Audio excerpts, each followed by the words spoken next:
right. Hello, everyone. Welcome to today's session. My name is Diana Dorsey, and I'm the owner of Simply Elegant by Diana and a founding member of Fusion Nclusion. I am super excited to be a part of this much needed conversation as we continue to discuss the importance of diversity and inclusion within the wedding industry. We have a great panel for you guys today, and we'll get started shortly.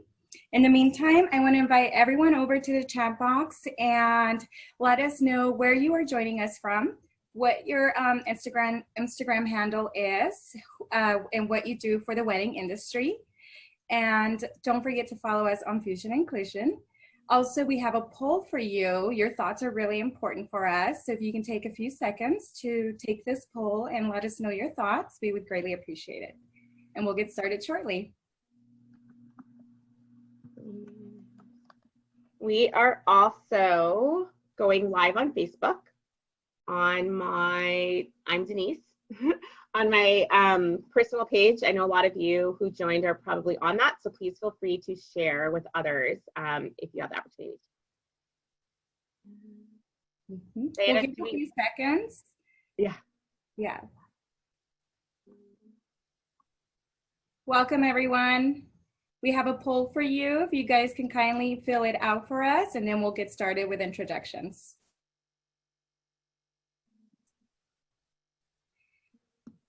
If you're just now joining us, please drop your IG handle, your what you do for the wedding industry, your name, where you're joining us from. We would definitely love to connect. If you have any questions, also feel free to drop those there.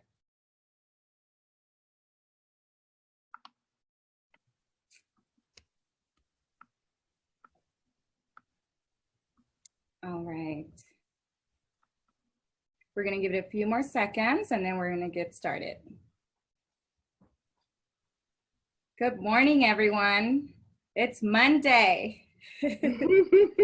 Early Monday, too. Actually, good morning, good afternoon, good evening. I know we have people from all over the world joining us. And if you're just now joining us, we have a poll up for you guys. We would love your thoughts. Your thoughts are very important for us, so take a few seconds to fill it out, and we're going to get started.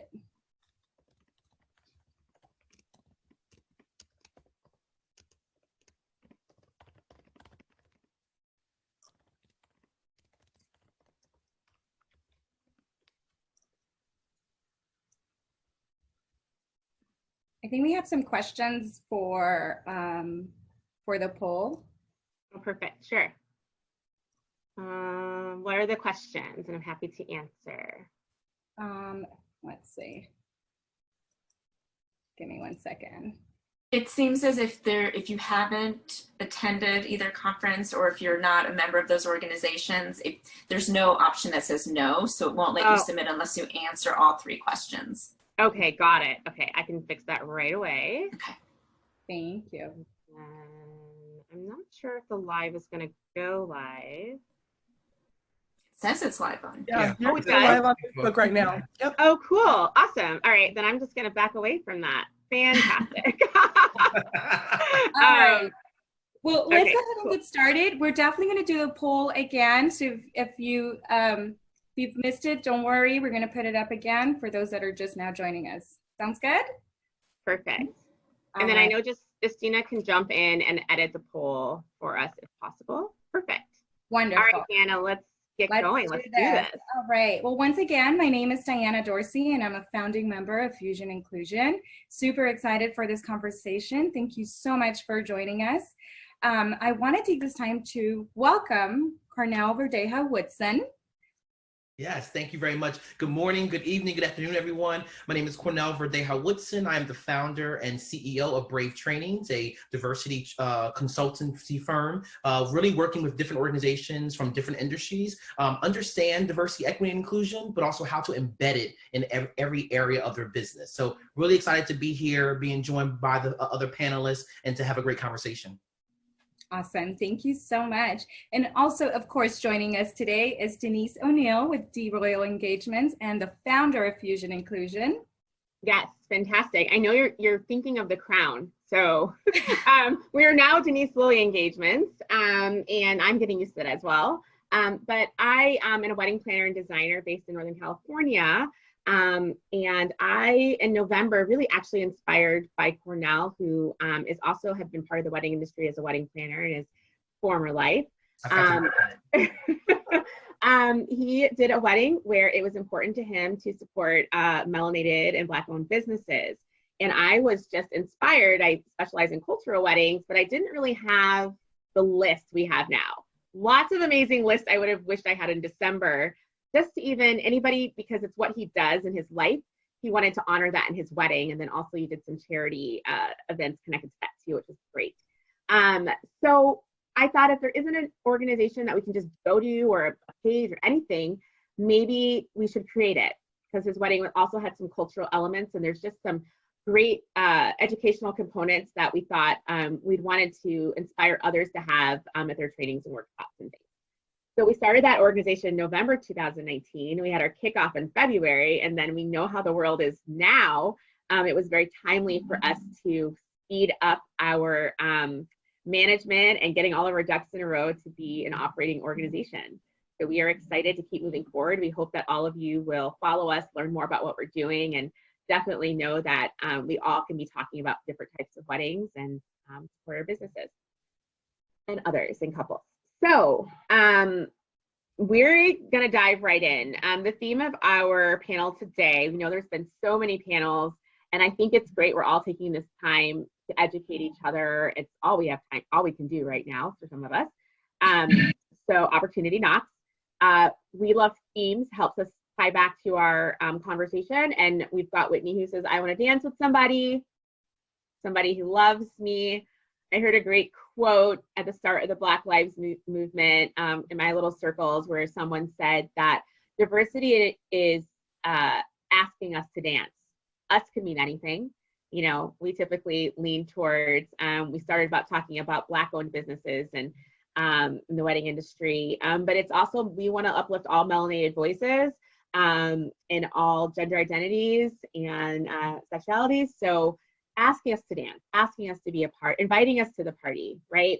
But inclusion, true inclusion, is engaging us and inviting us to actually dance. So that kind of visual we thought would really be helpful to guide our conversation in a loving way. So we're going to start with question number one.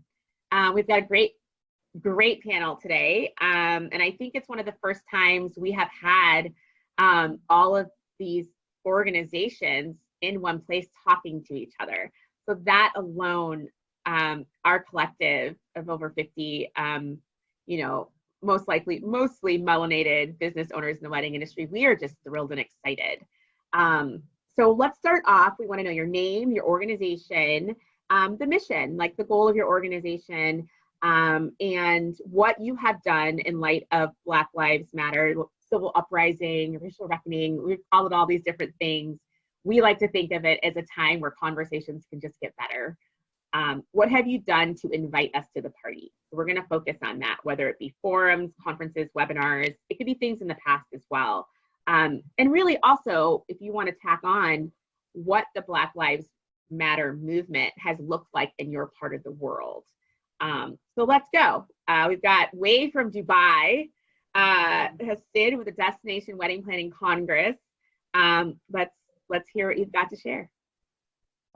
Thank you very much, Denise, and it's a pleasure to be a part of this panel and inviting us to join this panel. And you know, it's a wonderful initiative that you've taken, and you know, it's the first time we are in fact connecting with the industry colleagues from the other part of the world. So yeah, it's great to be on this platform. My name is Sidh. I'm the director at Q&A International. We are the organizers of DWP Congress. Q&A stands for Quality and Assurance. So we organize industry-specific events in various industry verticals, including finance, travel and tourism, luxury lifestyle, technology. DWP Congress is part of our luxury lifestyle series. 7 years ago, we embarked on a journey to connect the world of destination wedding specialists from literally 4 corners of the world by hosting the first Congress in Athens, Greece.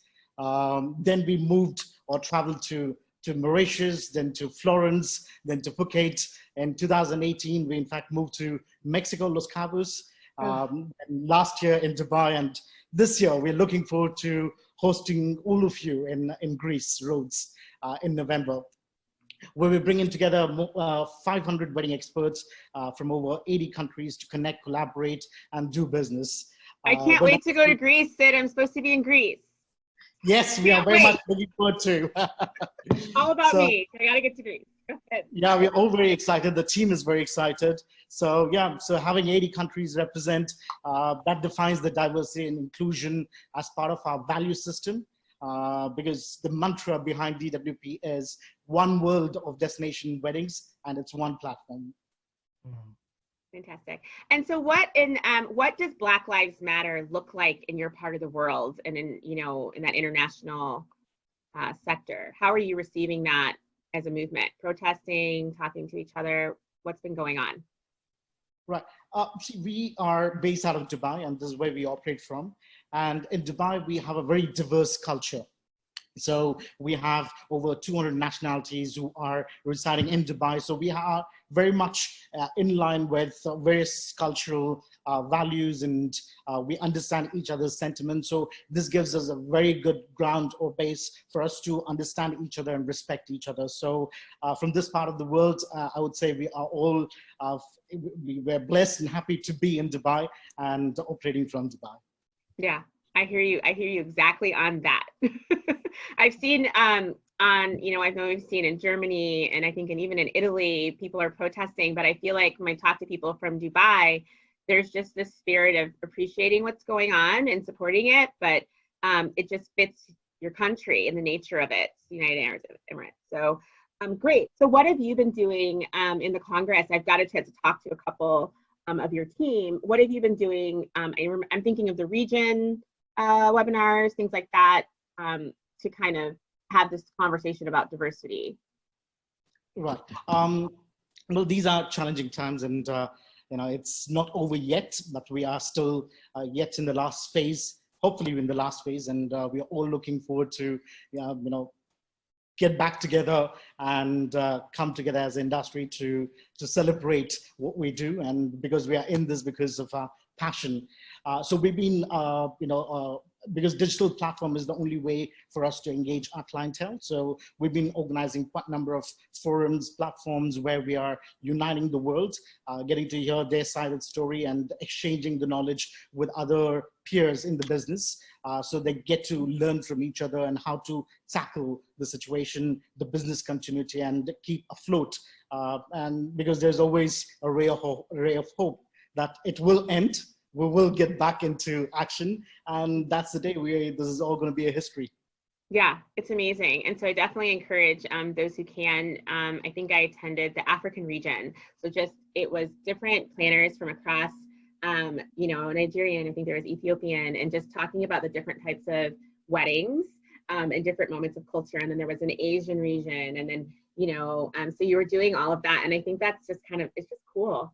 Yeah. I love learning about all of that. And I know just attending your conference, the Congress, you'll have some things there too. So it's fantastic.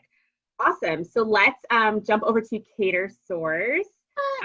Kathleen, let us know all about you. All righty.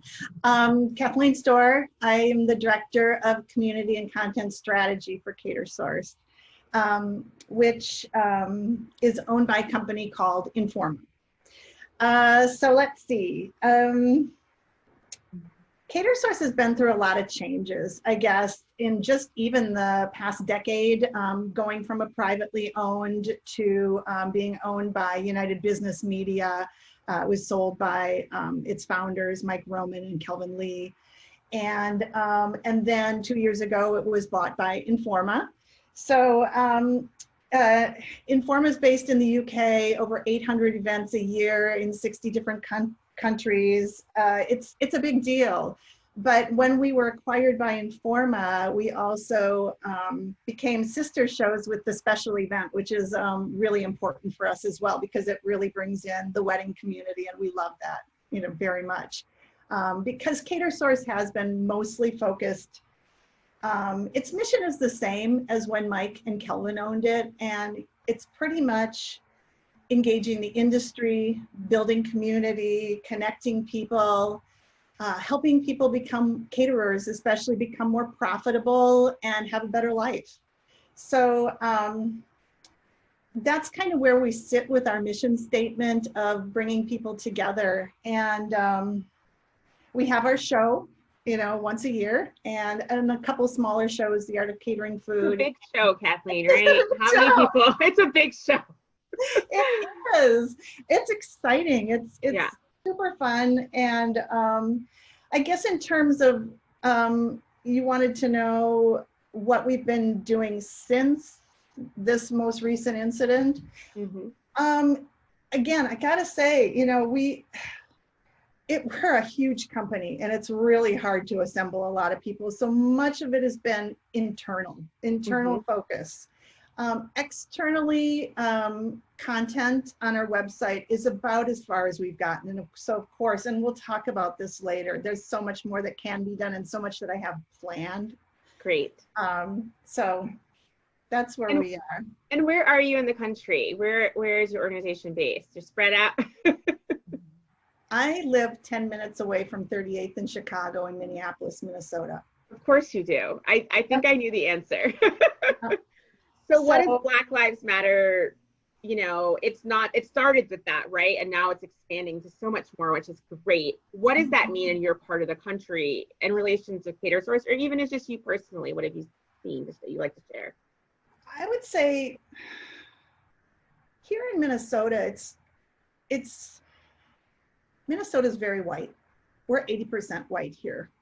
And I think for a lot of Minnesotans, especially, and I know for me, I have been more involved with the Indigenous Native American causes here. In fact, our state flag is incredibly racist. It shows a white farmer plowing a field while a Native American rides off into the sunset looking like, okay, you got it, man.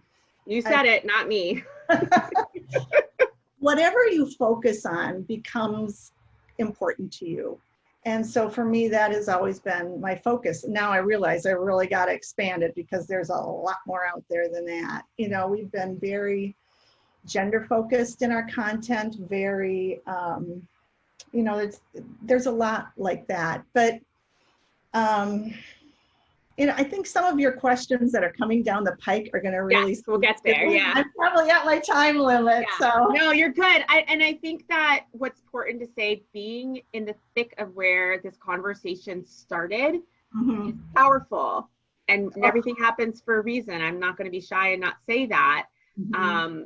So I'm excited that this was important to you, and it has been since the start. So no. That having a step in any direction, any step is positive, right? Mm-hmm. Fantastic. So I'm going to move on to WIPA, and I'm just going to get it out of the way right away. On one of the previous forums, I decided it was appropriate to share the terminology WIPA so white. I do not want to trademark that. I do not want to own it for myself. So I am gracious and appreciative. My intentions of saying that weren't negative. But it did spark an opportunity to bring WIPA into the conversation, and I'm so grateful. So Beth, it's on you to tell us about WIPA, tell us about your mission, what Black Lives Matter has stimulated in a positive way for you to take steps. So I'll let you take it from here. Sure. I'm Beth Berstein, and I am the Secretary for WIPA International. Can you hear me okay? I got some feedback on my end. Okay.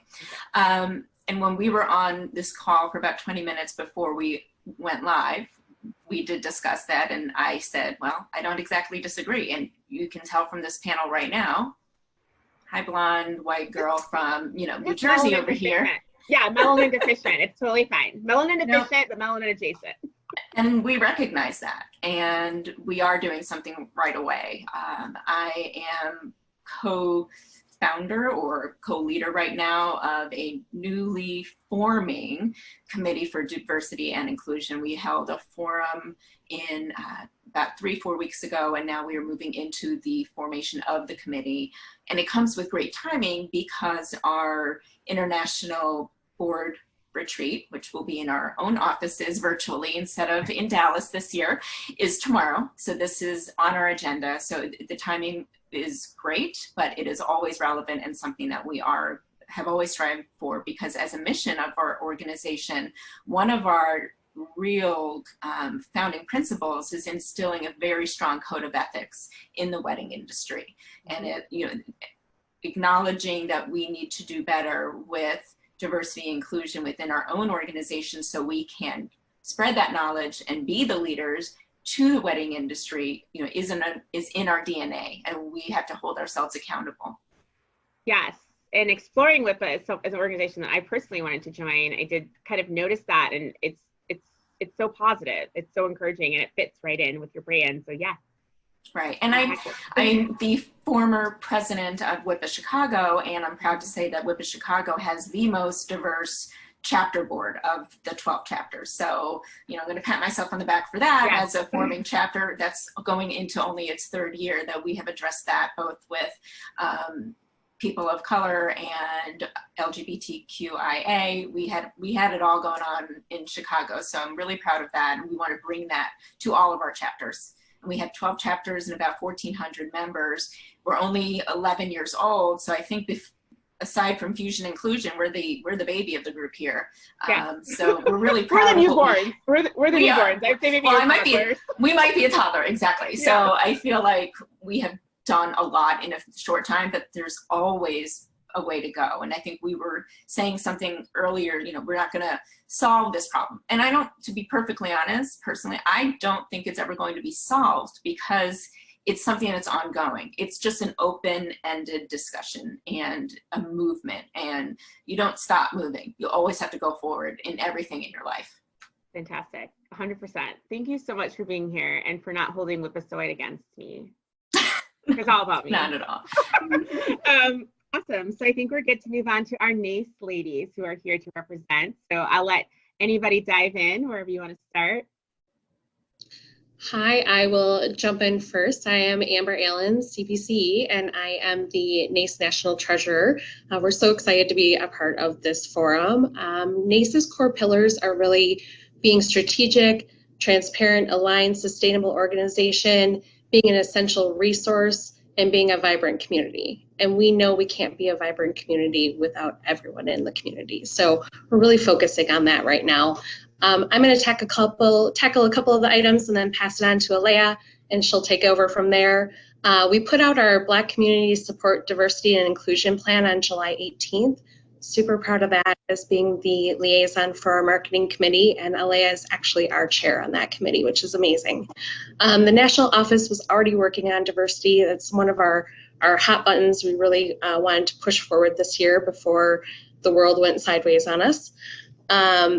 The goal of NACE is to ensure that our speaker lineup is a minimum of 50% diverse. We're also planning on our next Explore series to really focus on diversity. And Morgan Montgomery, our president-elect, spoke on another series on behalf of NACE as well that was put together by the amazing Meryl Snow. So we're proud to be part of these conversations. We're proud to keep them moving forward. And I'm based out of Phoenix, Arizona. And the Black Lives Matters movement is really strong here. I was part of the march for Deon Johnson. He was a young man who was killed on the side of the road, and it was tragic. And so it's strong here in Phoenix, and we're excited to keep it moving forward. Fantastic. Aleya, like Princess Leia, right? Like Princess Leia. Yes, Star Wars. Hi, everybody. My name is Aleya Harris. I am the NACE National Marketing Committee chairperson, and I've been really proud to be a NACE member as of late, because we have a robust plan where it's in its infancy that we're getting ready to roll out. But there's several things that we're doing. One of them is we're starting a Black Caucus. I'm going to be leading that, and really, like you're talking about inviting people to dance, that is, we're reaching out to everybody and filling up everyone's dance card. Oh, I love that. I didn't think anyone was gonna know that. It's so old school. I'm so old. Yes, dance cards. Dance cards. I was a debutante. I'm all about that old school yeah. life. All right. We'll talk later. So yes, we are really wanting to give Black people within NACE a forum to voice your concerns and also to be led by that. It's very interesting when you say, oh, you're diverse, let me tell you what you want. Let me tell you what I'm gonna do for you. That is a little creepy, and we didn't want to do that. Instead, we're saying, okay, everybody, what would make your heart sing, and what would make you feel like we want to dance with you? And for me, that's one of the things that the Black Caucus is all about. We've also had a great webinar series. My sorority sister from Alpha Kappa Alpha Sorority Incorporated. Oh my gosh, we were going to talk later. I'm going to say too, all about me. Okay, back to you. We had Dr. Erin Tucker come and speak on reducing implicit bias, and then that added to our members' resource library.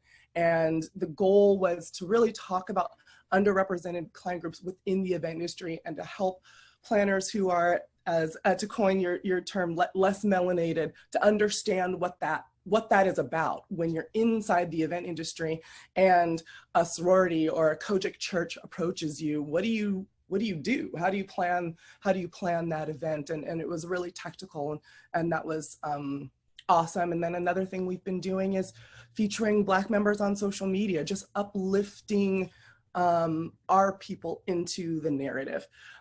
It's different when you learn about Black people. You can read all the books, you can have all the conversations, but when we're normalized as just regular old people in the industry, popping up on your social media. Always been here. We're not brand new. We've been here. Right.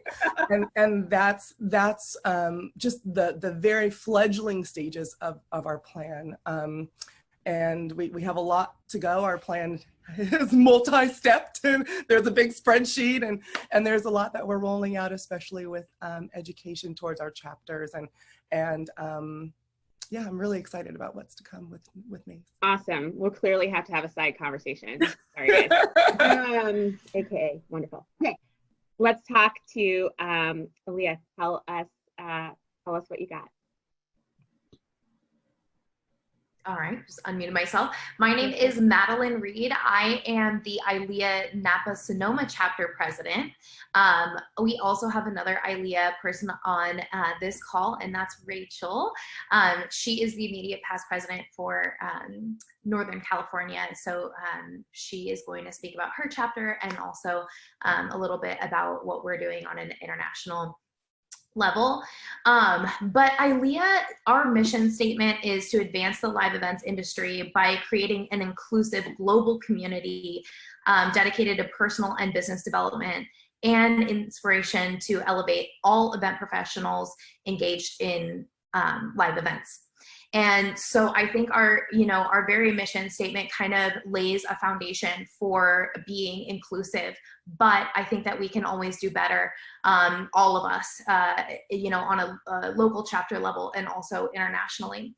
So recently with the Black Lives Matter movement, it's opened up a space for us at a chapter level to listen more and understand more of what's going on and challenges that people that are minorities or whomever that are not being asked to dance, like you said.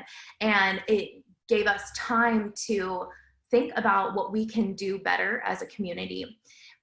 We have just elected a new board, and we have our board retreat in a few weeks in August. And so one of my passions is education, event education, and also just education as a whole, like how we can just be better professionals. And this is something that we are going to be focusing on is inclusion. Fantastic. Hello, Rachel. Hi. Thank you so much for having me. This is an incredible opportunity just to kind of be in this room, Zoom room. Virtually. So as Maddie said, I'm Rachel Barnett. I go by RJB with ILEA Northern California. I am immediate past president, and kind of in my time leading our board this past year, it was really our passion to really help our folks find their community. And that really encompassed everything. Community was huge for us. And so it was, and that's always been my passion. Education was actually my first career. And so coming into events, really creating a safe space for everyone, kind of on a broad spectrum, really lent itself to where we are today. And so it makes me so sad that we had our country a little bit had to break this much in order for us to get here and really take charge and notice that we needed to make a change. We live in San Francisco. That's a bulk of our chapter members. And we take it for granted that we are a very progressive city, and I am very grateful for it most of the time.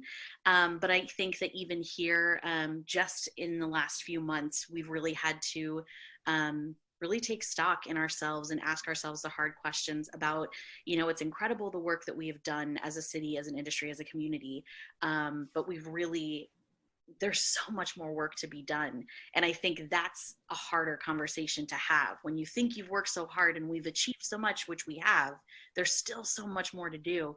And I think that's been, in the last few weeks, our largest conversation. For those of us that have been kind of doing this work forever. Our whole lives, every day, walk out the door. We're like, hot damn time. Excuse my language. It's okay. We're keeping it real today. So yeah. Survive. I'm just so excited to be here and to have this conversation, but we are, because of all of this, we are actually creating a diversity, equity, and inclusion committee specific to that lens in all facets of our programming. So we will have someone that is trained by professionals. We do have a Bay Area native, and she actually owns a business on these trainings. And so we wanted a professional to be leading us. So her name is Zoe Moore. She's absolutely incredible with LB Alliance, based out of Oakland. And so she's actually been working with a lot of our leadership to really start that conversation, because ideally we want to, right now the house that's on fire is race and equity in that capacity, but we want to be able to make this so much a part of our regular conversation that we can start kind of building. And this is just our foundation. This is just the beginning of the work. And so we've got this committee that we've started. We actually have a event tomorrow. So check us out at ILEA NCC on Instagram. Yep. Actually have a beginning conversation where a few of us who are members of our community that are in the BIPOC community are speaking on about our own experiences, but then also breaking into smaller groups and kind of taking it apart a little bit and starting the conversation. Again, this is a safe space, being able to say we are predominantly a white community, that's our industry, but that doesn't mean that there aren't vendors of color 4 feet from us. They just haven't had opportunity to be invited to the party and dance. And so creating a space and having that lens is really incredible. And having the platform that we do, we've got an incredible community that is excited to do this work. They just haven't had a chance or understood how to do it yet. So having those tools is going to be really exciting. On an international level, we are, again, also starting a diversity specific committee, and I'm excited to be working with them on that. It's been a little bit slow rolling because I think, doing things in a committee can always be difficult. Those group projects in high school that nobody ever, I think we all on this panel were the leaders of the group project. I could just feel it. Yeah. And so it's exciting, that good work again is going to be done. And so, it's just exciting to see that you're no longer alone. It's a larger group of us. And so that's kind of where we are. I'm so excited. Oh my gosh. Yeah, no, it's awesome. This is a great segue to our specialist on the panel today. Cornell, please reintroduce yourself and tell us your thought process and what we've been talking about as far as the Black Lives Matter movement, and even just in your capacity, what it stimulated for you. Yeah. Hello, everyone. My name is Cornell Woodson, founder and CEO of Brave Trainings, for those who joined us a little bit later, and have been working in DEI for over 10 years, I think about 13 years now. And, this conversation is very much the conversation I have with clients all the time. And Denise wanted to make sure I mentioned that I was a former wedding planner for 8 years, actually, and made a switch over to a bunch of other careers. But anyway, I think this is a really important opportunity for us. One, Black Lives Matter movement, or the issues in which Black Lives Matter movement focuses on, is not new. They've been around since the formation of this country, right? Or since the stealing of this land that built this country, right? And so I think it's really important to notice that. And so these issues are here. They're also global, right? And so that's why I appreciate having Dubai here to focus on how does inclusion and equity also look, beyond the US. I think people look at the US and say, oh, that's a US specific issue. And it's not, it's happening everywhere. And so all of us need to be a part of it. A couple of the things I think are really important. I really want to pull from what folks were saying as they were answering the questions. I kept sitting here going, yes, yes, yes. And I think, Kathleen, you mentioned starting internally. We've seen so many companies that are releasing these statements in support of Black Lives Matter. And it's like, that's great, I love it. But what are you doing internally to make sure that your values and what is happening inside the organization match the external exposure that you're trying to gain, right? It's super important because too many companies are putting it out there because it's the popular thing to do. Exactly, right? yes. Right? And there's no real commitment internally to look within ourselves to focus on what are we doing not wrong, right? What are the things that we're not doing? What are the things that we're doing incorrectly that need to be changed? And so I appreciate even Beth saying, like, she focused on that when she was leading the local chapter in Chicago, right? Like, there's a prime example of also allyship and why we need non-people of color also engaging in this conversation and really stepping up to say, this is wrong. And as a white person or as a man, as a cisgendered person, right, this matters to me too, even though it may not directly impact me. That's super critical to me because I don't need to be a woman to understand that to be a woman in this world is hard. To have to wake up and think about how I present myself every single day out of fear of how I'll be treated because I don't need to be a woman to understand that that's not right and to also speak out against it. So I think allyship is super critical in this time. And I think there's data that shows that there's a severe uptick in the number, particularly of white Americans who are starting, and I think even globally, are starting to see like, yeah, there's something not right here. And they're also speaking up about it, right? Mm-hmm. So a major uptick in white presence at Black Lives Matter rallies, and they're saying like, we need to be a part of this. And I think that's a beautiful thing. And I think intersectionality is also critical. Again, I love that Kathleen brought up the indigenous population, which I think is a group that is largely erased from the conversation. And I think it's important to think about how not just Black people, but also Black trans people, Black women, Black people who are, undocumented or Latinx folks, right? How all of us in our liberation connected to each other, right? Whether you're a white woman, whether you're a cis, like it doesn't matter, right? How are we all connected to one another, and our liberation matters in terms of our collective freedom. And I think that's super critical in the conversations that I'm always having with folks about that, about why you need to be a part of it. And then lastly, I'll say I love with what Aleya said about asking the questions, listening to the answers, and then acting on those answers. I think a lot of, when you said that, I literally was holding myself back from going, yeah. I was like, listening. Right? Because so often, and again, it's so well-intentioned. Folks go, okay, there's a problem. I'm being told there's a problem. Let me run and fix it. And that's so good. And I love that. But you end up doing the things that we didn't need. Right? So you're focusing on this, but I really need this to sustain me beyond this moment, right? And so asking, listening, but also there's a balance between relying too much on people of color or marginalized identities to be teaching, right? So how are we finding the balance between, I want to engage you in the conversation, give you a voice and a seat at the table, ask you to dance, stamp your dance card, right? But where we need to go do this work because we created the problem. Right. And so I speak from my privileged identity as a man that women didn't create misogyny and sexism. Men created that. We perpetuated it. And so now we have to go about fixing it in collaboration with the women who are leading that moment. So I think there are so many parallels to so many issues. And we want to make sure that we're thinking about all of them simultaneously about how we are connected in that moment. Perfect. And I Aleya said that, I was like, yes, that's the listening, the learning, and we are in the business of love, all of us. It's our wheel. So how are we loving and moving forward? So I loved that. This is so perfect. So Cornell, you're gonna lead us in the next question. Yeah, I'm playing. We see Coca-Cola. We got all these. Yes. Oh my gosh, let's call it out. You nailed it too. Like there's all these press releases. Like I wear Makeup Forever makeup. So I was waiting for their statements. Like, can I still buy Makeup Forever? They have a statement on Black Lives Matter. So you've got these statements. People are coming out with these things. But what's the next step, Cornell? I'll let you take it from there. I think one of the things that I always talk to clients about, and this is the preamble to the question, is what, again, when we focus internally, the first step is, what does your leadership team look like, right? Because what we know through research is that when your leadership team is representative of the population globally, you do better, right? And so the question that we have for our panelists here is, what does your leadership team look like? And is it culturally diverse? And I would throw in there, what, in your opinion, why does that matter? Mm-hmm. And I think we can start. So we'll start with Destination Wedding Planning Congress in Dubai.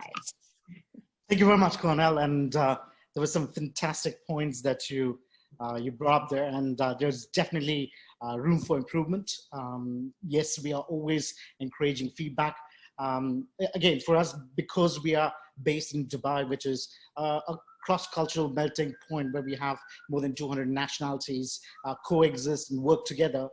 We have a very diverse, multicultural workforce, where we have workforce from India, Portugal, Sri Lanka, Zimbabwe, Bangladesh, Pakistan, Philippines, Mexico, Brazil, Nigerian, who are working with us. So that gives us a very, very strong foundation for us to understand each other's cultures, the values, the sentiments, and to ensure that we are able to respect each other. So we are blessed with a multicultural workforce and quite culturally diverse that way. We are proud even to share that 70% of our workforce are women. And I noticed that. Planning with you, I noticed I was talking to a lot of women. Yeah. Yes, that's true. That's true. Because leadership is mainly comprised of women, and they are the catalyst for towards our success and what we've achieved so far. So we always have that gratitude towards the women working with us in this organization. So we're more like a family than a corporate culture. Awesome. Perfect. Awesome. Thank you for that. And then let's talk about Catersource. Hi, Kathleen again. Hi. Well, the leadership team at Informa, our parent company in the UK, is very white, and we acknowledge that.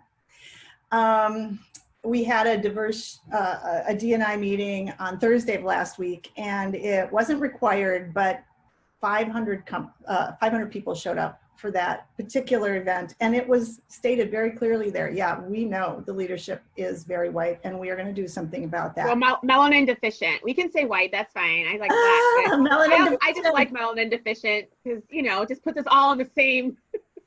I like it. Thank you. At Catersource, the leadership team is all melanin deficient females. Which I'm happy I'm one of them, because I'm 60 years old and hello, I'm not being discriminated against. So that is wonderful. I mean, yeah. I could have been thrown out a long time ago, but our D&I policy globally was updated back in February. So we are on it at Catersource and have a very nice document to work on. It's internal, but we're examining recruitment processes and best practices at work, whether it's your environment or how you can speak up if you feel like you've been discriminated against at work. We're launching some really great training in August for all employees, and it's mandatory. It's not like you can sign off on that. So there's a lot with onboarding and recruitment that we are doing. I had a question though for the audience, and I guess you could put it into the chat box regarding my conference selection process. And sessions are viewed by about 3 different people or rounds, just so that there's no implicit bias by one person or another. But I'm mulling, we don't collect the race of the speakers. We don't collect the gender. We can maybe guess the gender based on the name, but we don't know if someone is gender neutral. Do that. Cornell's like, no. Honestly, we go through these sessions and we have a title and we have a description and maybe I know the person.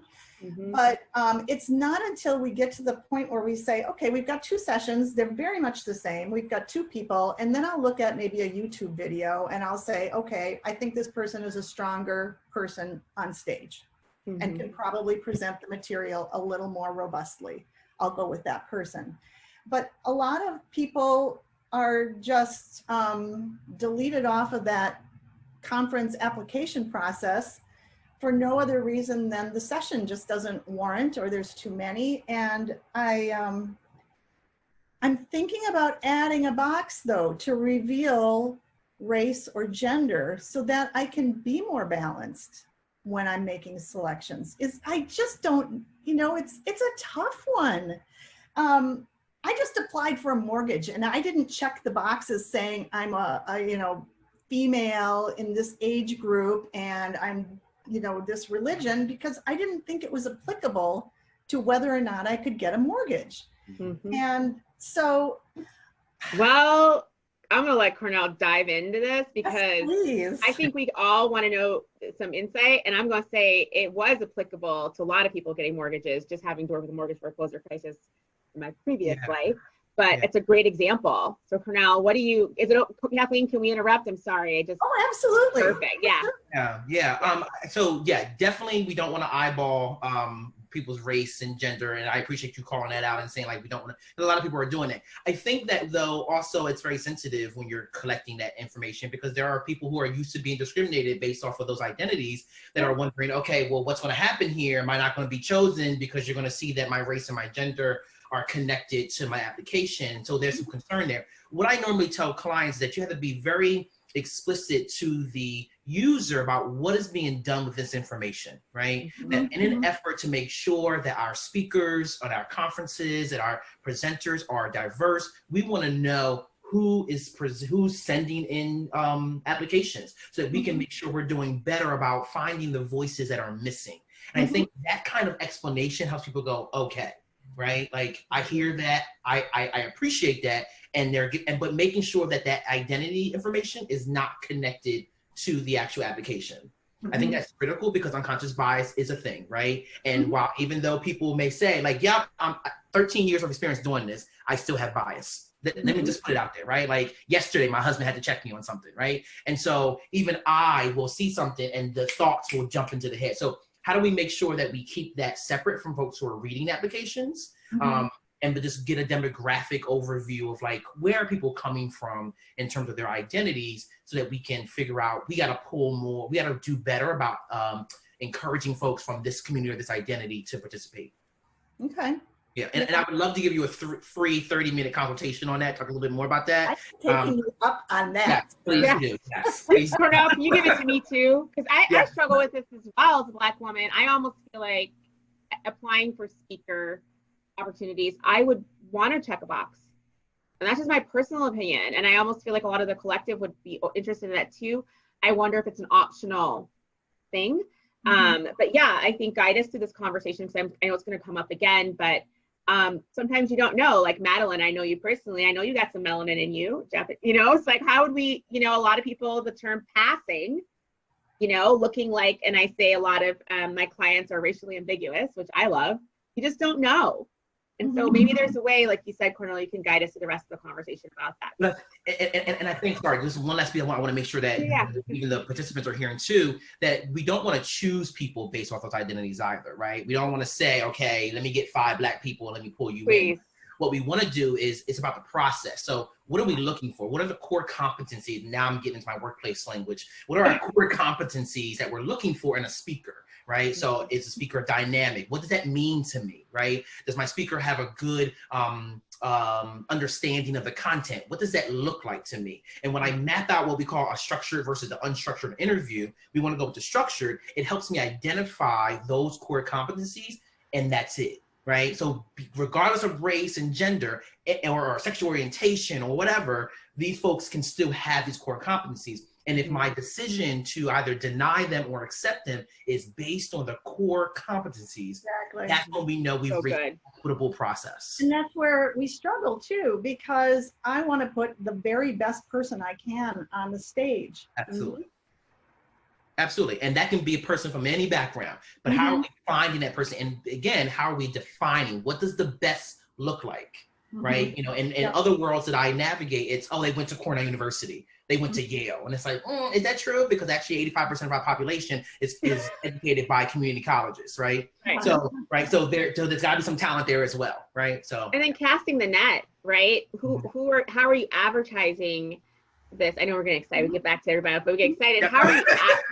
How are we advertising? Who are we advertising to? I am a member of Alpha Kappa Alpha Sorority Incorporated.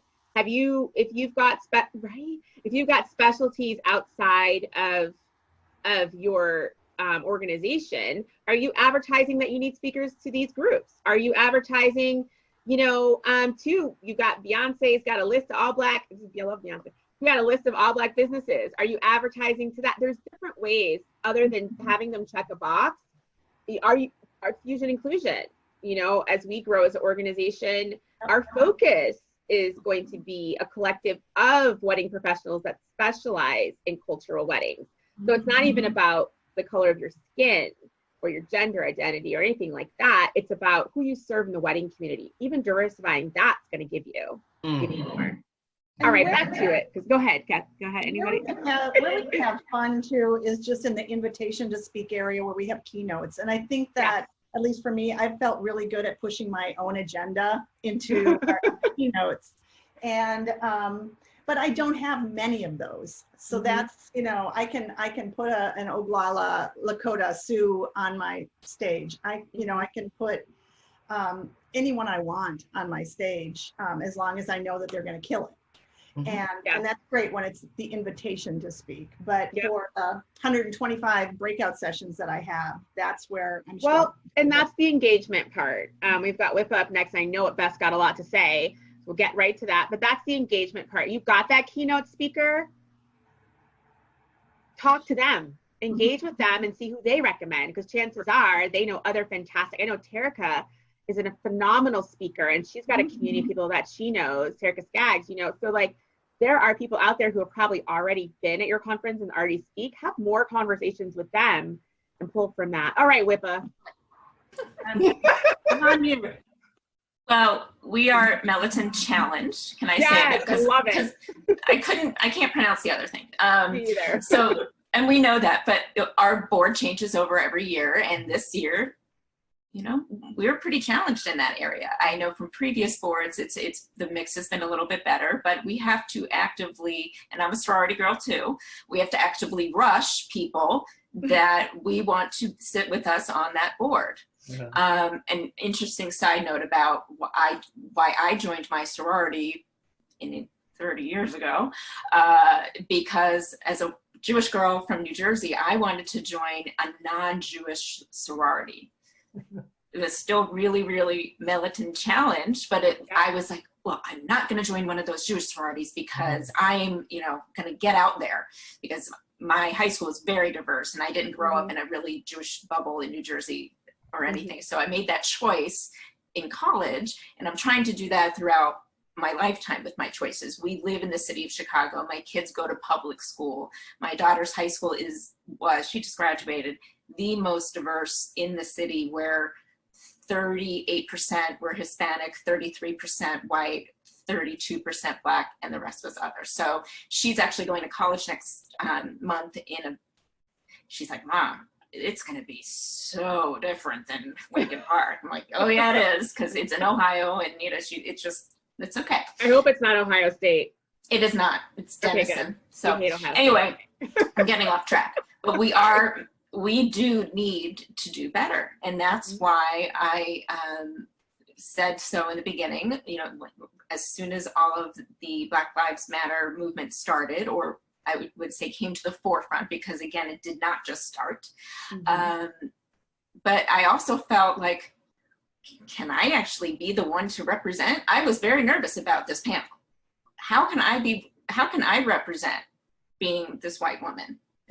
And it made me upset that we didn't have anybody on our national board to call on to represent on this panel.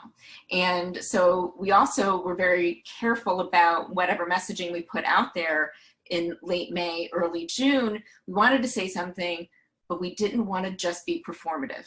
And that's why we're being very thoughtful and strategic with this committee that we are putting together, because we want to make the change. We don't just want to say the words, you know, the buzzwords that are going around, copy and paste from somebody else's, you know, mission statement. We really want to make this change, and that comes super slowly. And we know that. But, and I'm going to pose it to you all, or whoever wants to jump in, how do we show that we are in development without looking like we're doing nothing? I think that's a really fine line. We want to say we're doing something, we're just not quite ready to put it out there yet because it's not right. It's not, it's still forming. So that is a struggle that I think we may all have as this evolves and changes and starts to grow. We're taking baby steps, because if we just dove in, we'd probably make a lot of mistakes, and we will still make mistakes. We just want to make fewer mistakes and and spend money and spend time with people that can teach us the right way, and not just go at this, okay, we got to do it quickly because we want to look like we're doing something. It's not just about the perception. It is about actual change. And I struggle with, I'm going to just be honest, I'm learning to be patient too, because you do want it to be genuine. And I struggled with WIPA wanting, because I was really getting ready to be a member in my local chapter and wanting to see WIPA say something. And I had to pull myself back and be honest and be patient, because I have a role in this too. It was Black women and people of color, and we have a role in this conversation too. We don't have to be the director and the driver, but we have to think. And I don't know, Aleya, I'm not gonna call you out, but I saw you unmute yourself. So I don't know if you. Yeah, no, I did. I was like, I'll call you out, but I'm gonna call you out though. That's okay. I called myself out first. On you without. No, that's good. I hear what you're saying, Beth. But it is just saying something. Even if what you come out and say is, we are working on it. We will have something out by this date. Call us out, hold us accountable. If you don't see something by August 1st, come talk to me, because we are working on it. And working on it for us means this: we're educating ourselves, we're trying to get the language right. Whatever the in process is, people, I think, give more grace when we see you do and say something. It's the silence that feels like complicity to me. If you're silent, then I get to infer what your story is, and I get to decide what your narrative is for you. And you're doing the same. Then we're doing the same thing to you as we don't want you to do to us. The same thing. It's back and forth, right? Yeah. That's a really good point. That's excellent. Yeah. Thanks for indulging that, Aleya. Of course. All right. So, NACE. We are definitely militant deficient on our national board. We know this. We do have covered age and LGBTQ plus for sure, but we know we need to work that. And one of the most important things to us is, what is our pathway to leadership? What are we looking at? How do people get to our national board? It's a requirement for us to be a CPCE, Certified Professional in Catering Events. It's important to us that we have people that are strong in the industry and understand all facets of it. So we have gone back and looked at the CPCE application process. It used to be point basis, and now it's just more based on having 3 years of experience in the industry. It's also, we've updated our pricing structure, so it's the same for members and non-members alike, so we can encourage more people to dance with us, because we want that. And we're looking at our national committee members, and we do have diversity there with our national committees. We do, in some of our local chapters, have strong diversity, but we are very looking at our national board and what can we do different? How can we elevate that and change it? And again, it comes with the pathway to get to leadership. And are we making it easy? And are we inviting the people to dance with us to get to that level? Yeah. And I think, like, too, I'll just keep saying it, like Fusion Inclusion, I know we have members of WIPA and NACE, and, you know, we could do a better job of encouraging, you know, them to be more involved too. Easy pass. Fantastic. So, Aleya? Are you saying Oh, sorry, NACE. Yeah.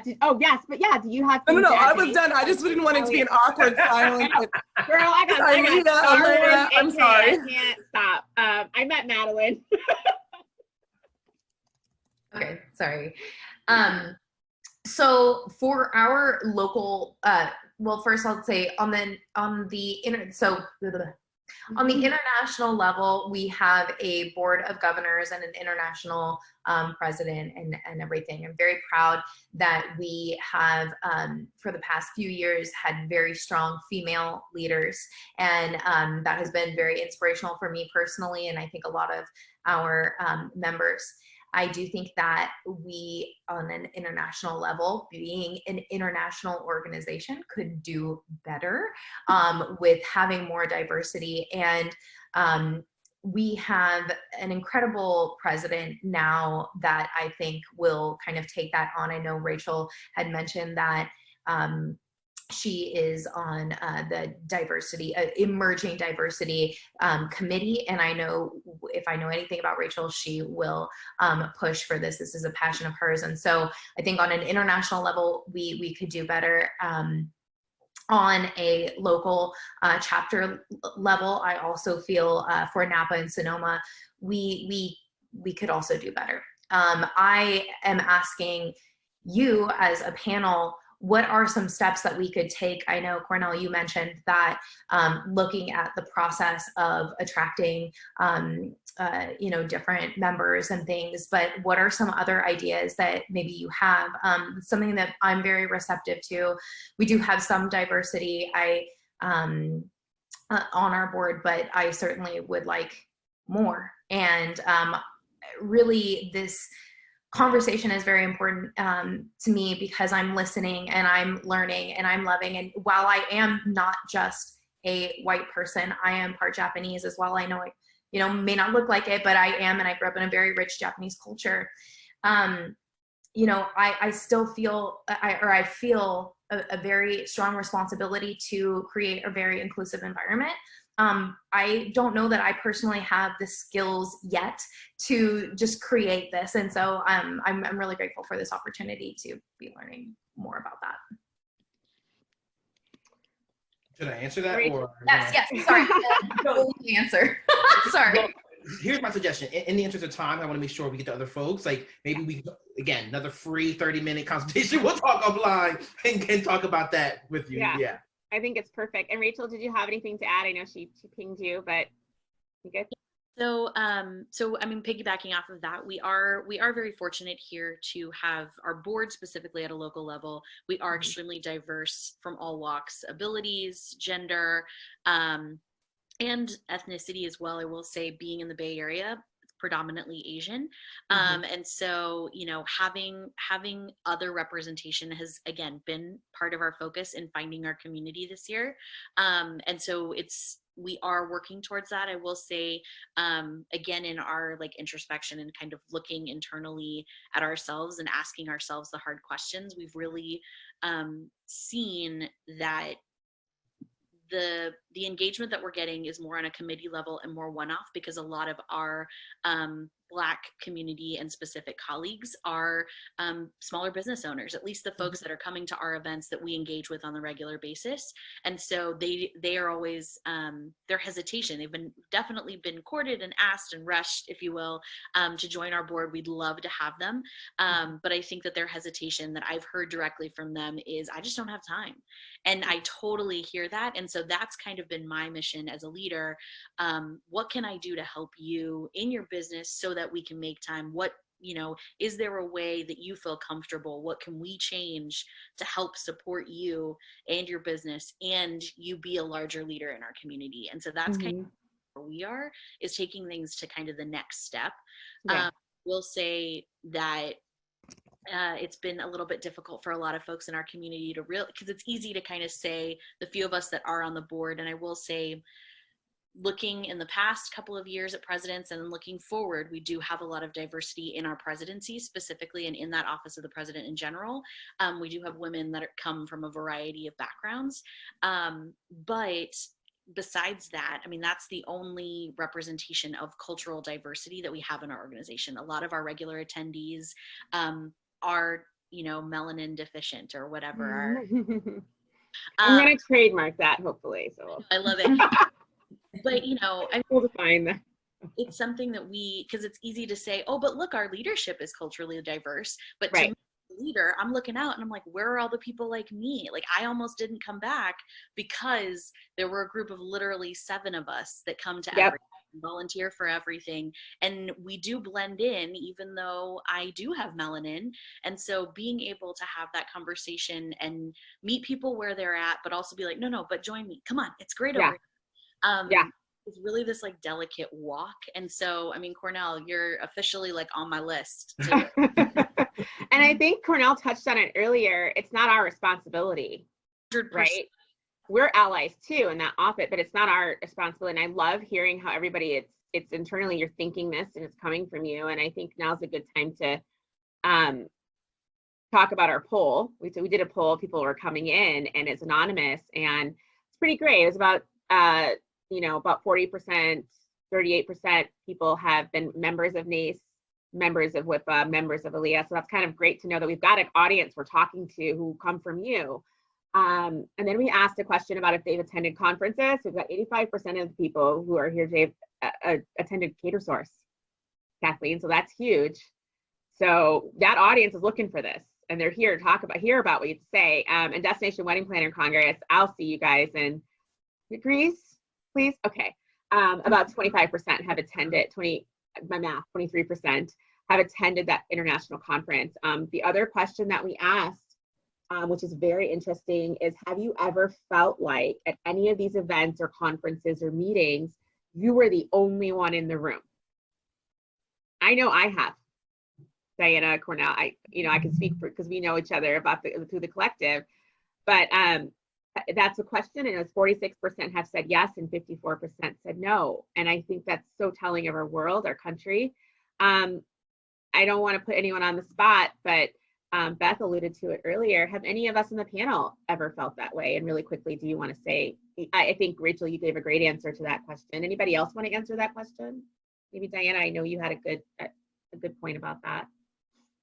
Yeah, I mean, from past experiences and attending past events, it's just kind of felt, a little lonely, or I'm the only one in certain events, and I would definitely love to see more diversity moving forward. Mm-hmm. The only beautiful sassy Latinx in the room. I know definitely I have sought out educational opportunities, and not about being the only one in the room anymore. I grew up in a predominantly white community that progressively I was just comfortable with that. It's just my normal as international Black representative, all Black people. But people who know that will think that funny because it's true. But I felt like I wanted diversity in topics. Like I specialize in cultural weddings, and we've obviously got the Fusion Collective. So I want that for my collective that we founded, or our collective. But I want to hear about South Asian weddings. That's what I do 80% of. I want to hear about the different regions with Asian weddings, and different types of tea ceremonies. And I feel like diversity, I think, thinking about the educational component, that's billions of dollars. Nigerian weddings, Habasha weddings, Ethiopia, that's billions of dollars that our chapter members and conference attendees could get for business if they have that educational component. It's kind of feel like if you're a makeup artist, you should be able to do all textures of hair, all skin tones. If you're a photographer, you should be able to get some educational components. It'd be great to, and I think I've seen it before, but go to WIPA and learn about different, how to photograph different skin tones. If you're a DJ and production artist, knowing that your couple is of color, do you want to light, and the designer, I know again with Beyonce, but she says in one of her videos, like, I'm a Black girl, you can't put blue lighting on me. It's not going to look the same. So there's all this educational component that I know our collective is seeking, which is why we formed it. But I think that's also another opportunity, and anybody can talk about that. You don't have to seek out the token person to check that box of who you want for a speaker to talk about good lighting with photography. And I'm digressing, but let's talk about moving forward. Can I chime in on that one? Yeah, really please quick? Jump in. Yes. I have felt like the only one, but and I grew up in a predominantly, well, not even predominantly right. It was like a rainbow coalition in my neighborhood. So, but it was fine. But when I go and I speak at conferences or I sit on webinars or even when I host my own webinars, like word gets out, there's a Black speaker. And then if I have a second section, they'll come. And then the third section, they'll come. And I have like this Black coalition sitting in the front row. Because they're like, oh, there's a Black speaker here. And I don't know if Terica has experienced the same thing. I know she speaks and she speaks beautifully. But that happened this year at Catersource. And those are the ones, they were just so excited to see representation and someone in their industry. And I was happy to be there, but then I did look around, I'm like, well, if y'all are all in my session, that means this is the only session for you right now that you found a Black woman on stage somewhere. Has anybody ever heard of Jet magazine? Oh, yes. Oh, my grandma used to call me because I just, I was yesterday years old when I found this out, but in the back of Jet magazine, there was always a list of Black people who were going to be on TV. And you would go and read Jet magazine and say, on Tuesday, there's going to be Black person on 60 Minutes. Like my grandma would call us, and I know other people would call like, oh, they're going to be, and I know when like Crazy Rich Asians came out and Black Panther, we all in different communities raced to go see it because we wanted to see each other. And I'm guessing, I know that adding this diversity to your panels, to your events, is going to draw naturally these people who are hungry to hear from people who look like them. I'm sorry, is there anybody else who's felt that they were the only one in the room or have a comment about that? It was a great question that's stimulated by Rachel. Cool. One thing I just wanted to add to make sure that as folks are picking these speakers, that we make sure, I think there's a line between tokenism and inclusion, and just making sure that, oftentimes, this has happened to me many times where I'll get asked to speak at a conference as a Black person, but only on race, only on diversity. And it's like, no, I know, that happens to be my thing, but my background is also in higher education. So I used to be an administrator at Cornell University and NYU. And, there's more to me than just this, right? And so, I also identify as a gay man. So there's more to me than just being a gay Black man. There are other things too. So making sure that we're not only bringing in women or people of color or queer people or people with disabilities or people from, international waters to only talk about that thing, right? Because we are so much more than that. And I think that is that line between tokenism and inclusion, recognize that we too are experts in this area. And I think, Aleya, what you talking about, representation and the power of seeing people who look like you and represent parts of who you are is so critical. It reminds me of that story, the little Black girl who went to the museum and saw the portrait of Michelle Obama. And she just stood there and was just like, and you could tell that it was probably one of the first times that she saw someone who looked like her on a wall like that. And it matters. It really, really matters to that. And I also want to make sure that our inclusion isn't just surrounded around money, right? Oh, and yes, I definitely respect and appreciate that, yep, that is money we're leaving on the table, but I am not just the money I can give you. I want to make sure that we're doing it because it's right. That, yes. Love, it's got to be love. My grandmother used to always say, do what is right and the money will always come, right? When you live with integrity and ethics and morals, the rest will always follow suit. So. Love it. Love it. And I think, the next question, we did a lot of talking about dancing and what that might look like, but just want to dive a little bit deeper to listening. We've done a lot of listening. We're all in the process of learning, but even if you have some brainstorming or some things that are floating out there that you can share about what you're doing internally, because I love that we're all working internally. Everything doesn't have to be showy and put out there, right? The work behind the scenes is critical. But we really want to have an honest conversation and ask ourselves these tough questions. And I think we've already really touched on this question that we had for you. There's this call out culture, right? Where everyone's like, I'm going to cancel you because you did this X, Y, Z. And we don't, in the wedding industry, our industry is under a very stressful time. The last thing we want to do is call each other out and blame each other for what we didn't do right. We need to come together and support each other in keeping our businesses open and inspiring our clients and couples to that love is most important and can be celebrated. So I just don't want to leave anybody out. I know Beth, we talked offline about this, but like, what are some of the things that you've already spoken, everyone's already really touched on this, so I'm going to ask another question with it. Are you really asking us to dance? And what does that mean? Even if it's just one thing that you feel is a powerful way to really genuinely engage people of color and different backgrounds, identity and gender identity. And the other question I want to ask is, our conversation has been so good this morning, and is there something you heard that you think we can do, maybe just as a panel, or that you want to propose, back to your organization or suggest from what you've heard today? Yeah, I love loaded. I like to add all the questions together. So let's start with you, Sidh, way down in Dubai. You're staying up late. I see it dark outside, so I really appreciate that. From your corner of the world, what do you think? What are your thoughts? Well, as you rightly mentioned, knowledge is power. So we have to understand each other's background and culture and the sentiments. Yes, in fact, we are asking you to dance with us. Zorba in Greece this November. We'll also do salsa, belly dance, bhangra, samba, afro-rumba. Yes, I love that you say the dancing international. Yes. So we are very much Garba. looking forward. Did you say garba? I don't know if I heard garba. I want to add garba. Afro-rumba? Yeah. Garba. Bhangra. Yeah. So yeah, I mean, jokes apart, yes, we would love to have you all join the party in Greece. We know that the first step to bring the change is to speak up. So I want to be very clear that let's not turn our back on racism and inclusion. It exists, and we need to change that as an industry. We need to speak up and take action, not just for today, but indefinitely. We can act like it doesn't matter for us, but it does really matter to each and every one. So that's the whole aspect of DWP. Through DWP, what we try and do is we connect different corners of the world and get them to do business. So they connect irrespective of the color, race, or nationality.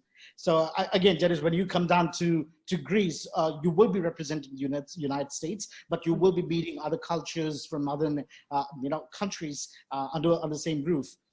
Because the important focus for us is also the agenda, where we have roundtable discussions where we discuss issues that are facing the industry every year. Mm-hmm. So where everyone gets together in an informal setup to share, brainstorm, and even find common solutions to the problems they're facing and discuss it and address it to the entire audience who was there during the event. A big focus through roundtable discussion for this year is definitely on diversity and inclusion. In fact, we had wonderful experience working with with speakers from various backgrounds who have shared tremendous knowledge during our event. One of the first ones who was part of our event was Diane Valentine, who was our keynote speaker for the first inaugural event in Greece. Yes. She was fantastic. Then we had Preston, who was there for 2 years, opening the show. We had Tarun Tailani from India. We also had Terika most recently, and she was phenomenal. The content, the delivery, the passion, she's amazing. And we very much look forward to seeing her again in November. Likewise, we have Ali Bakhtiar from the Middle East, Vandana from India, Kobe from Israel, Alain from Lebanon. So we are trying to mix the culture because there is so much more to learn. There is so much more knowledge that can be exchanged. Let's learn from each other. Let's, understand market mentalities, push boundaries, and cross the borders and do business in different parts of the world as well. And I would love to see, and I know I've followed you so long, conversations around gender identity and same-sex weddings across the world. I think that is a powerful next step too, because I know culturally, doing cultural weddings, it is a space for learning, right? And I know that that's something that you're so open to, so I'm excited. Yeah? Yes. That's it, okay. So I want to touch back with Catersource. I know you already said where you felt like you were, lacking in an organization and what you're trying to do. But what have you heard? And is there any other place where you feel like you could grow as an organization to help better serve? I guess I just want to say that I absolutely want to support underrepresented voices and their work in the industry, whether it's providing blog space or featuring them in our content or placing qualified industry professionals of all races, religions, and colors on our conference stages. Yeah. It's hard to do outreach. I have a big job and it's just been me doing all of this. And quite honestly, I am super uncomfortable on camera. I talk so much better with my fingers. I would so much rather be doing this right now. And so please, anyone who's on this today, shoot me an email or message me. I would really appreciate it. And of course, I'll talk on the phone. It's just like my phobia to do it, though. Oh, you guys, you look so great on camera and so vibrant. And I'm just like, ah! But so hit me up and I will get back to you. I really want to stretch the conference demographic as much as I can, and make it just a really wonderful melting pot when we get to Catersource next year. That's my goal. Yep, I love it, and you're so responsive and kind. And I think you look fabulous on camera. Just saying. Gotta be honest. We're being honest today. Beth, what do you think as far as you have spoken very candidly, and thank you for that about WIPA and the opportunities there. Are there any other opportunities that you want to share or ideas that you've heard today? You spoke earlier pre-panel about what you thought would be good just for the panel to continue to learn. Yeah, so this is the first time that I think people from all of these organizations are together in one room. And I thought it would be great if we could have either a Facebook group or a monthly call or something, just so we can hold each other accountable or learn from each other. I've seen NACE's plan and it's amazing. I dove into it and I was like, this is incredible. So it's, I'm so eager to learn from other people, because that's just going to benefit everyone. And like I said, our national retreat is tomorrow, and it's perfect timing. It's the time when we always evaluate at mid-year and the previous year, who our speakers have been, and take a good look at that and where we want to go for the next 6 months and the year after that. It's setting the framework right now for it. So it couldn't come at a better time. Perfect. And I'm putting it out there. I know there's some people on the board on this call, putting it out there that I said on the call last month that I would like to put a director on the international board specifically for diversity and inclusion. And I want to make that a mandatory director at the chapter level. So we'll discuss that tomorrow, guys. And I said, do you really want me to represent? Because I'm very vocal. So, I'm just going to throw it out there. No, I think I am so inspired by that. And I think that having a person to focus on this issue keeps it consistent. Yes. Because this is something that's been going on forever. And I think we have, we've mentioned a little bit, but religion, fusion, we focus in our collective, we focus on fusion weddings because it is the next big thing for weddings. Thing meaning like our human world is just getting so much more international. People meet online and look what we're doing, and we got Dubai on here. So I think in 6 months, we want to come back and do this panel again.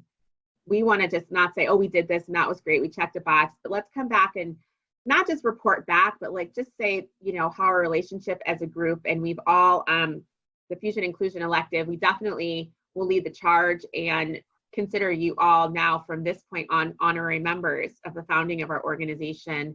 Hopefully your organizations will be okay with that. But I feel good about that, and we will definitely help this conversation continue over the next 6 months, and we can only support each other, really.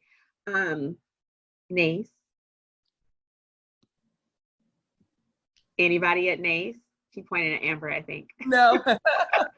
I will go. We thank you so much, Beth, for calling out our plan. I'm really excited about it. I think like you, why I was like, no, you need to put the narrative out there is because we were a little slow coming out of the gate, because we were thinking and figuring it out. And so I know firsthand what it feels like to not be immediately in control of your narrative from the get-go. But we've got it back now. And there are several things that I think that I know I'm personally looking forward to from this plan. One, just having it out in the world. And we release it to our membership, and it's on our website, nace.net/diversity. And that is one of the biggest accountability pieces there. And I'm excited to be held accountable. And I'm excited that NACE will be held accountable for what we can do to move everyone forward. In a loving way. In a loving way. Yeah. Right. It's not, for me, it shouldn't be about a race to get the blackest fastest. That's weird. Right? Oh my gosh. Like sometimes it feels like that right now. Well, I put out something. Well, I did something. Well, I did something else. That's not what it's about. It's how can we come from the most loving place as genuinely and authentically as possible. And for me, that is about asking everyone to dance. It is about having a seat at the table for everyone, and not just having the seat, but pulling out the chair, right? Oh, yes. So we're in the hospitality business. Pull the chair out. Make sure you have your napkin. Would you like some wine? Right. Wow. Exactly. They should feel like they're welcome home. And I know that we have chapter level trainings, and we are doing calling kind of our people to the table to have those conversations. We're going to also be working through our foundation to also do some supporting of the Black community, because there is certain barriers to entry, whether it's just you look at the organization and you're like, oh, okay, that's not for me, and then you go somewhere else because we don't look like you, or whether it's you didn't know about it, you can't, financially participate, whatever it is. We're really focused on what are the barriers that we have set up systematically, unintentionally, and how can we knock those down in a way that makes sense, so that the opportunity is there, and then the pool that we're pulling from is also available and wider, so people see people that look like them and realize that this is an organization that they can be a part of. And I often will say that I just love all that, and we are so excited to work with you. And I say there's a tinted, we've heard the glass ceiling for women, right? And especially in the business community, which we're all a part of. I call it a tinted window that's also up there, right? That, if you're melanated, especially what we're talking about right now, especially as Black business owners, can we break through that tinted window, and who's going to help us? What allies, are going to help us? And it is just really, really, really, I'm trying to contain my excitement to hear all of these powerhouse organizations wanting to crash through those windows with us. Because it's just going to be easier, right? One person tries to knock it through, but if you've got all these huge with thousands of people and chapters across the world, it's big things. Speaking of chapters across the world, Aleya. Or Amber, did I cross it? Did you want to pop in, Amber? Amber, sorry. Oh, that's sorry. I'll just pop in real quick. Aleya said it so beautifully, as she always does. But we're dedicated to doing this, and as a national board, we are all in 100%. And it is important to us that we come across as genuine, and that we don't want this to be a flash in the pan and it's going to go away. That's why we're very specific on how we put this plan together. The marketing team was amazing at doing this. And training, it's all about training too, because if you're not educating your members, then you're not doing them justice. So for the national board and the foundation of NACE to be doing our training in September when we get together, and then being able to roll that out in January to our chapter leaders and really help them with training and being educated and doing the work themselves, and inviting everyone to the party to come dance with us, because we're a lot of fun and we like to dance. I love to dance. Love dance. Awesome. So Cornell, did you want to add anything before I talk about fusion inclusion? Yeah, the only thing, we keep using this, the quote, and I want to make sure that we give representation or ownership over who said that quote. So Verna Myers is the current diversity officer at Netflix. I knew you were going to get me, because I could. No worries. I just like giving people, particularly women and particularly Black women, ownership over their contributions. So Verna Myers, Chief Diversity Officer at Netflix, she coined this quote: "Diversity is inviting folks to the party, Inclusion is inviting folks to dance, but belonging is being able to dance without fear of anyone looking. Or right? laughing at your dancing. You can laugh. Right. Right. But so also mentioning that is you know, inclusion actually isn't the end. Right. Yeah. Inclusion is that, yeah, you got the numbers up, more Black people, more women, more LGBTQ folks, but do they feel like they belong? Yeah. Do they feel like you actually want them there? So making sure that we're getting that full picture. But other than that, I love this panel. This has been amazing, and everything that everyone has been sharing, and hoping to keep in touch with folks. Well, it's been a great succinct hour and a half. I love how we are perfectly on time, like wedding professionals are. But I want to kind of partner with Diana in closing it out and talking about fusion inclusion and what we are. We are based in California, but our intention is to be internationally known. We've already gone that direction. I know I'm going to be circling back with you, Sidh, on lots of things. I'm excited about that. But we are a collective of wedding professionals who specialize in cultural weddings. So we are a resource for all of you, especially professionals who are deep. You know, a lot of our business owners who have been in business for 15, 20, 25 years have seen so much, and they're internationally known in their skill set. So I hope that you will all use us as a resource. It's not just me. We have a cross section. I'm thinking immediately of Catersource and a lot of the caterers that I work with at a high level. So I hope that we can be a resource. We definitely will use this platform. It is the core of what we want to do, is to create this platform to bring people together in a listening, learning, loving capacity. So I am so excited. I'm thinking of a million things to talk to Justine, our executive director, about of how we want to circle back. We definitely will want all of the panel to email us all of the resources you want us to share. We will share with everyone who attended, as well as on our website, your NACE's resources, ILEA's resources, WIPA's resources, everybody who is on this panel. We will fully support your efforts and share them with our communities, which are primarily of color, as well as the follow-up meeting. And I think we also talked about, we are opening up our Facebook group to invite people to learn more about other cultural weddings, and would love to have all of you on that, or somebody from your organization, thousands of people, you could throw somebody in that group to respond if people have questions. Post your events on there, share, the events that you're doing. So it's a community that, like, it's okay to, you could go to this Facebook group and see there's a WIPA event in your area, there's a ILEA event, and then when Catersource is, and you guys can advertise with us, because the good work that you're doing, we're happy to help advocate on your behalf. Diana, do you want to share anything about, what you know about what we're doing as an organization, or what you heard today, what you think really fits with our mission, if I missed anything? Yeah, no, you did such a fantastic job today, Denise. Thank you so much. I just want to say thank you to everyone on the panel. You guys are amazing. This is definitely a great beginning to what's to come in the future. I'm definitely super excited to see how things start to shift a little bit towards, being diverse and including everyone. So this was really, really good. I'm sure everyone enjoyed it. I have to say, I was really blown away when we had the event in February, and just seeing all these,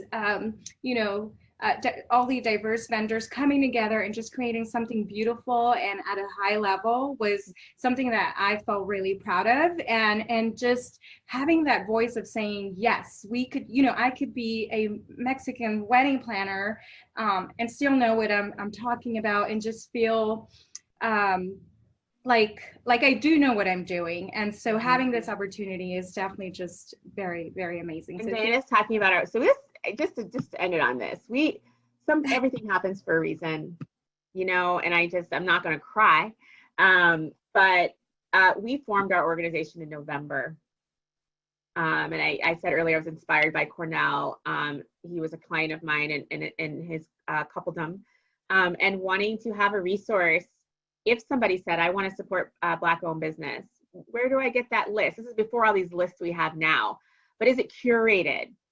Is there a resource for Persian caterers that's curated across the country? We will fly people. We know that, with luxury weddings, you'll fly people out. You can fly a chef and get that Indian cuisine where you want it to be.